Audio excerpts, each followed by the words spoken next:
Now, in most conference settings, we always have somebody from the organization coming to do closing remarks. And as the team and I were thinking about how we close off today, we decided that we were going to rather close off with this particular speaker. And it's a speaker that's very difficult to introduce. I've tried on many occasions, and I'm always walking the tightrope that I might forget one of his many hats and many accomplishments. His leadership knows no bounds and is evidenced across sectors. And so if you leave out one of the sectors, he's not the one who gets upset. You run the risk of an entire sector feeling that you haven't represented them well. So to the best of my ability in 30 seconds, I'm going to try one more time. It is my absolute pleasure to welcome onto the stage the former president of the Black Management Forum, former president of Business Unity South Africa, former CEO of Business Leadership South Africa, the chairman of the Bidvest Group, the chairman of SBV Services, Chancellor of the University of the Free State. You see, I could have left out academia and got into trouble. And of course, the professor of practice at the University of Johannesburg. And that, ladies and gentlemen, is just a snippet. But I think I've covered the sectors well enough. Please, can you help me by putting your hands together for Professor Bonang Mohale.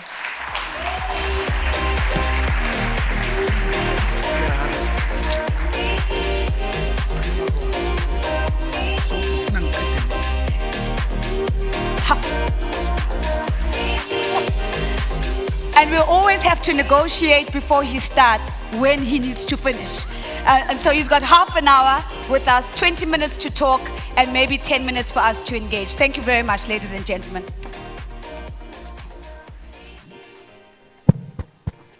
If this is your land, where are your stories? And what are your whispers? These authentically simple but profoundly gravid words are a title of his very first book. Professor Emeritus J. Edwards Chamberlain is a professor of English and comparative literature at the University of Toronto. Of course, he was talking about finding the middle ground. In our context, as a people with great natural endowments, in this country, at this time, in this place where so many of us dare to hope that joy and peace will prevail, if we don't tell our story, it is possible that somebody might tell it in a manner that we may not like. Because if we don't think for ourselves, we place our future in the hands of others. It is up to us to create our own new world. My grandmother reminds me that until and unless lions have their own storytellers, stories about hunting will always glorify the hunter. And it is important as a people, especially in the southernmost tip of the continent, when you look outside, it's amazing that we have moved straight from winter into summer. We skipped spring. This is God's own country, blue skies, African sunshine. It's so easy to market. It's summer markets itself. There are very few countries in the world that are blessed with what we have. And yet we don't realize its potential. And that's why we are in a spot of bother by choice, not by divinity. Telling our stories, it's important so that we don't become another failed African country. But telling our stories is important because there is so much potential in this country and the trajectory is upwards and forwards. And yet our performance is below that and pointing in the wrong direction.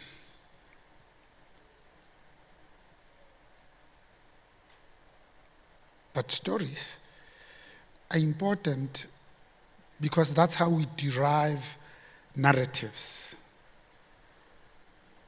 And it doesn't help that we are such a small country, as the president said in the Oval Office, and so poor, and yet we've got 5 entities whose job it is to promote tourism. Because again, we just don't understand its potential. Many years ago, when we still had big business working group, we used to meet regularly with the then sitting president at the Hook, owned by the Redeling Hayes family, who would get there on Friday afternoon, would spend the whole of Friday, Saturday, Sunday, have lunch, and then go back. It is there that this concept came to us as a country, that if we did nothing else, we need to focus on tourism, because at that time we said it can easily, without much pushing, account for 10% of the national GDP of this country. At that time we thought it's so easy, in that year we can have 10 million visitors. That could add R1 billion per annum. But we realized its significance because in tourism we don't need to even go to the belly of the earth and put a lot of infrastructure. It's about bringing a hotel in Emondlo at Nkandla, Nyangalanga and Guguletu, and the young people that live there don't have to depend on public transport to say they're going to work, but they walk to where they work. The same way that Ndade Jeremiah Mabena, we have 21 national parks in this country. Only one of them, it's called the Kruger National Park. It's 2 million square kilometers. It is bigger than the country Israel, bigger than the country Belgium. But the way we treat it, you wouldn't believe that it is the size of an entire country. The same way that Ndati Chifua says we don't have the budget. But Johannesburg, if it was an African country, it would be number 7th out of 55 African countries that speak 3,000 languages, because I include the Western Sahara, with a continental GDP of 4.63 trillion South African rands.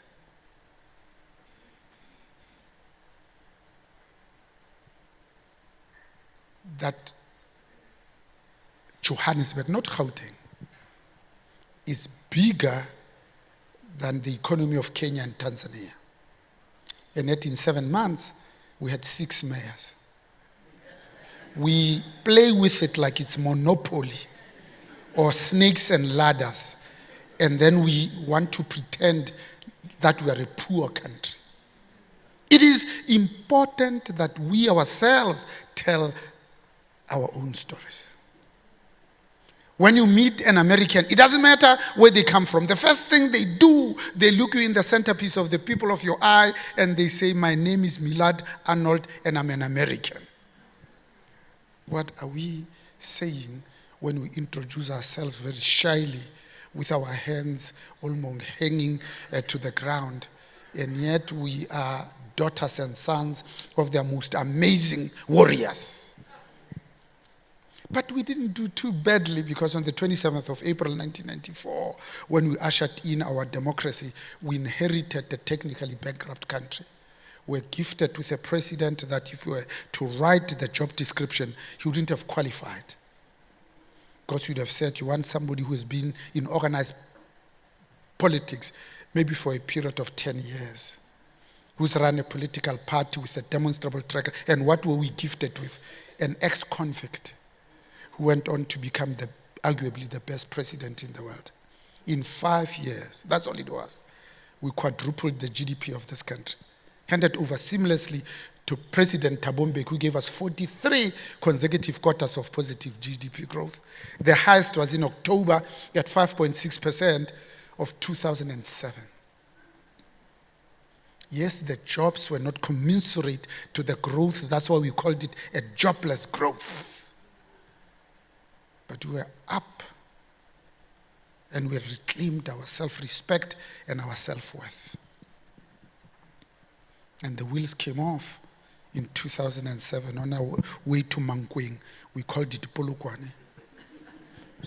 And when you look at the indices from 2009, they started pointing the wrong way. There's an amazing correlation, Ndade Mabena, between the size of a country in terms of population, the size of its GDP, and the size of its cabinet. The United States of America has 339 million people, 276 trillion US dollars is the economy, is the biggest economy in the world. The size of its cabinet is 26. It's the biggest, if I had time, in the countries that I could talk to you about.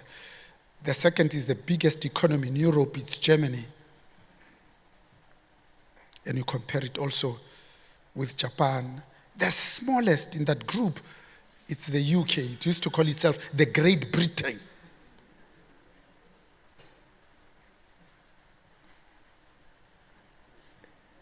And you compare and contrast it with South Africa. There's 65 million of us. The size of our cabinet is not 26. Is 76.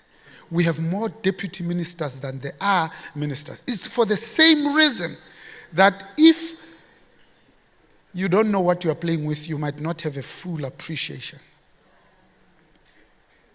The same reason that when we came back from exile, we found 4 provinces, and we knew that everything that was built for 400 years of colonialism, 98 years of separate development, 48 years of institutionalized apartheid, was designed mostly to cater for less than 10% of the population. Now our job is to say, now we want to cater for another 90%. So if you're a business person, you know that if you add more than what is currently there, it means you have to go back to manufacturing and increase the generation capacity. We didn't. We said in the NDP 2030, we want to build 4 million more houses. We want to electrify at a rate of 10,000 homes a month, every month. The chairman was Dr. Ruel Khoza at that time. Eskom was profitable. It had a higher ratings than sovereign by the 3 rating agencies. It was the 4th utility in the world. Telling our stories is important because, again, we don't want to be called another failed African country. So in February of 2007, that's when the load shedding started. Because what we need is a stable, reliable, and predictable energy supply. When load shedding started then, the difference was only 6 gigawatt. That's all it is. You see, because if you want to act clearly, one must speak clearly, precisely because you think clearly, not in forked tongues. At the peak, because energy is the 4th means of production. The first is land. The third is called the third estate. These are the people who tell us when people steal money.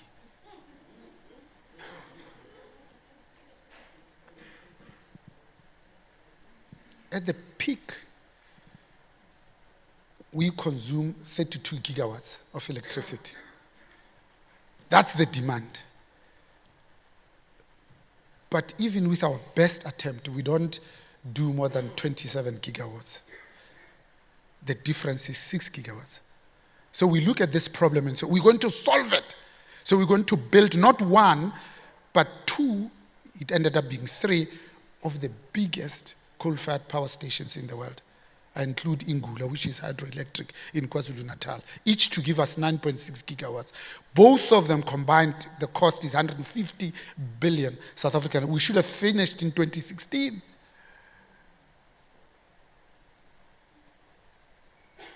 We spent 300 billion, that's double that. We didn't finish on time. And Medupi and Kusile, for 16 years, did not give us 50% of their capacity, or at least 75% of energy availability factor. Because you see, if you steal money, eventually it gets finished. And Tate Chifua doesn't have the budget to palette, highlight, and celebrate our best asset we've got, which is this Mandela's country. So the story gets bad because now we occupy the world record for all the wrong reasons. Not only are we the country with the highest inequality rate in the world, we took over from Brazil in 2010, at the very year where we had just spent 887 billion rands in building new and modifying stadia so that we have 10 as the first African country ever to host the FIFA World Cup in this continent. We ended up being one of only 2 countries in the world to have hosted all 3 World Cups. We should have done something to make sure that we leave a living legacy. Because legacy is built, not hoped for. I had the most amazing privilege to go to the Paris Olympics over 16 days. Not France! The town of Paris attracted 16 million tourists a town. Thailand, that's where we go as South Africans because there at least our rent is worth something. They are moving up the value chain.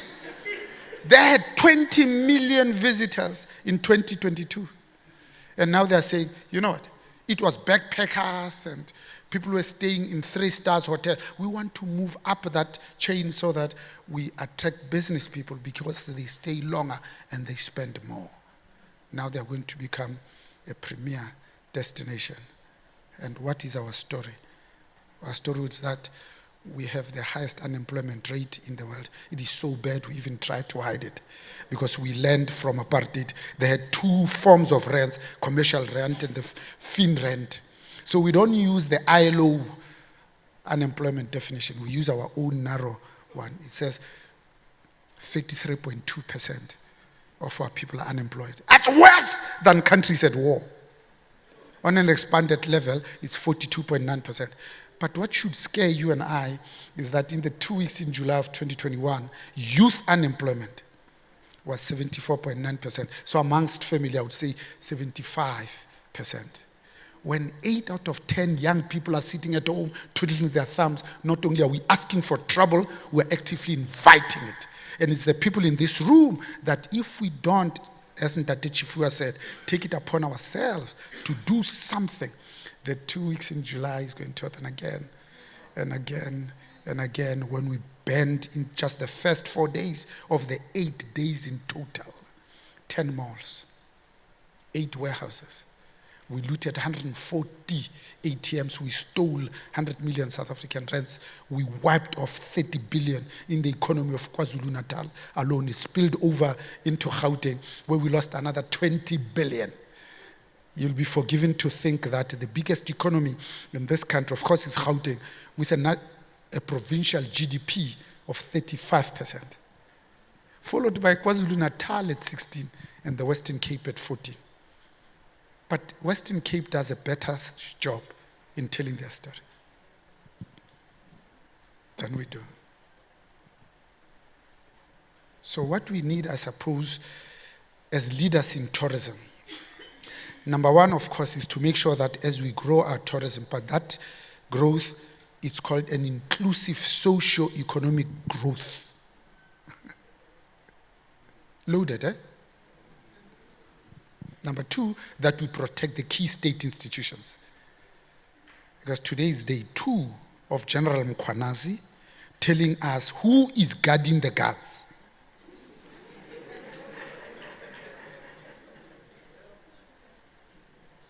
Number 3, we need to position business as a national asset. Because if we can succeed in doing that, the communities in which your businesses are located will be the ones that protect it at the thick of night when you're not there, because they see personal benefit, because their nieces and nephews work there and they're able to eke some living. So if I move from here and say, as a country, as a people with great natural endowments, where should we end up? And maybe we use it as a formula in electing the new leadership in 2026 in the local government elections, 2029 in the national government elections. Maybe what's needed? Because that's the communists always ask the question, so what's to be done? Number 1, of course, we need to root out and defeat state capture.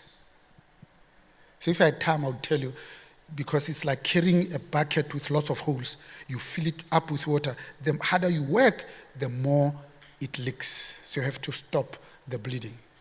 In 5 years, Judy, we stole 1.5 trillion South African rands through state capture. In the 9 wasted years, we siphoned up, on average, 200 billion just to the 2 Zupta families.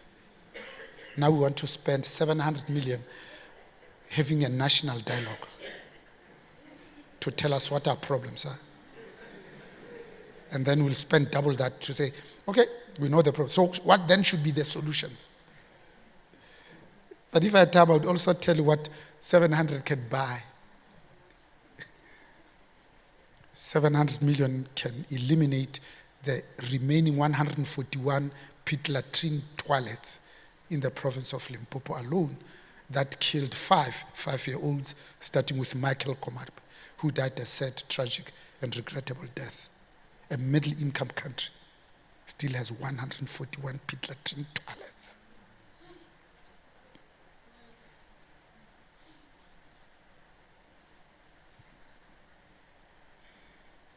Number 2, we need to make sure that this economy looks like us. So that in simple English is called transformation. The 65 million of us, 52.5 million of us are female. They don't look like me. And yet their representation in positions of leadership is less than 24%. African women, 4%.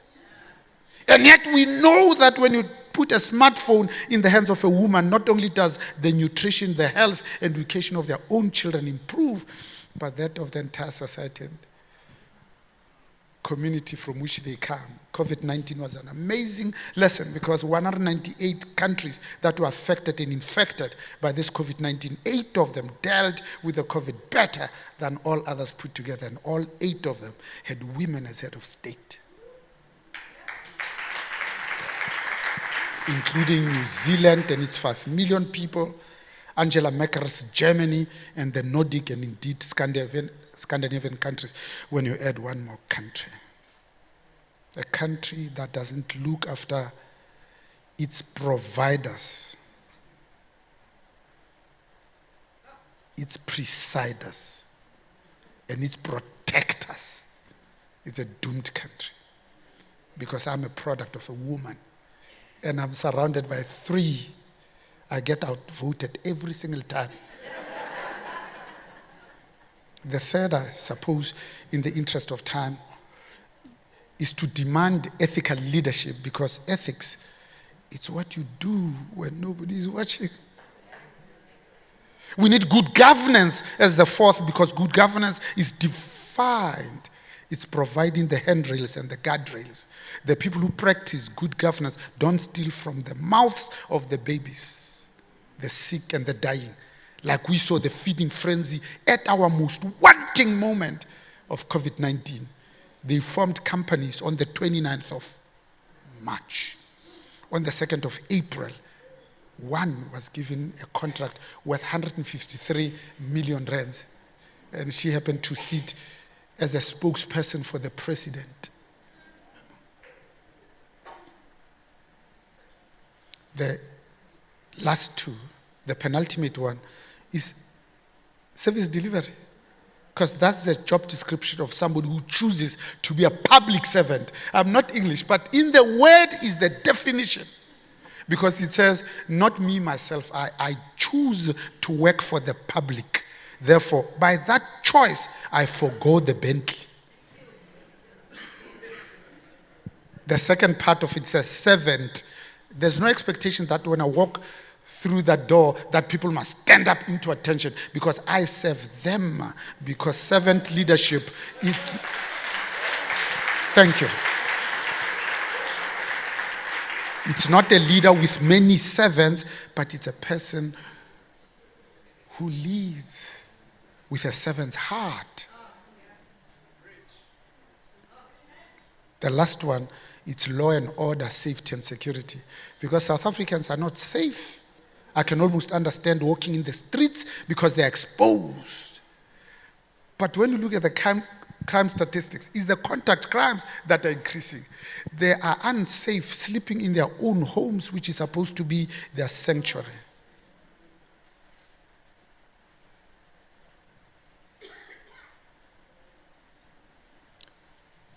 Do I have 2 more minutes to conclude? Yes, boss. So it was at a time that we thought it wasn't going to happen.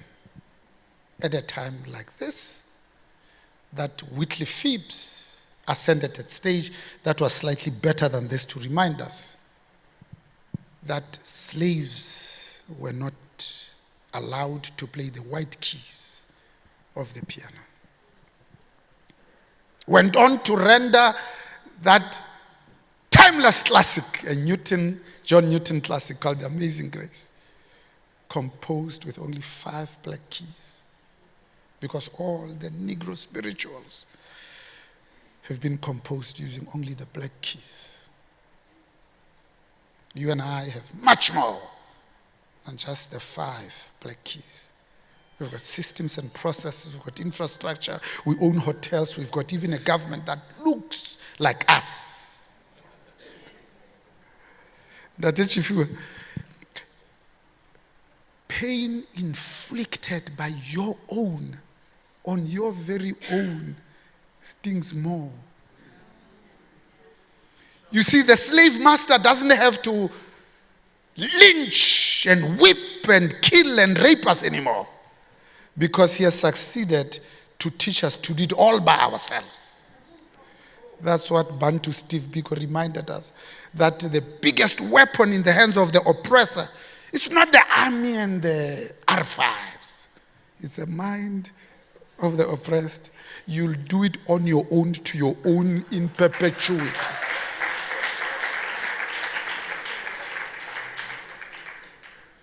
Even Zapu's Joshua Nkomo says something that came very late in my life, is that it is possible for a country to attain its political liberation without its people being free. We love Russia. Mikhail Gorbachev gave us glasnost and perestroika that allowed the Iron Curtain to come up and the wall to come down. And he says we knew that the party was over when all we could do is to talk about our history. Chinua Achebe is a poet and an author. He says he's a fool, he who treats his own brother worse than a stranger. Because when brothers fight to the death, a stranger will inherit your father's estate. That a brother that has made a mistake needs to be saved, not to be blamed. That anger with your own brother must be only skin deep, never bone deep.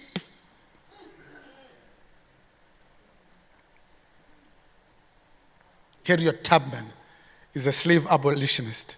She says, I've freed 1,000 slaves. I could have freed 1,000 more if only they knew that they were slaves. If this is your land,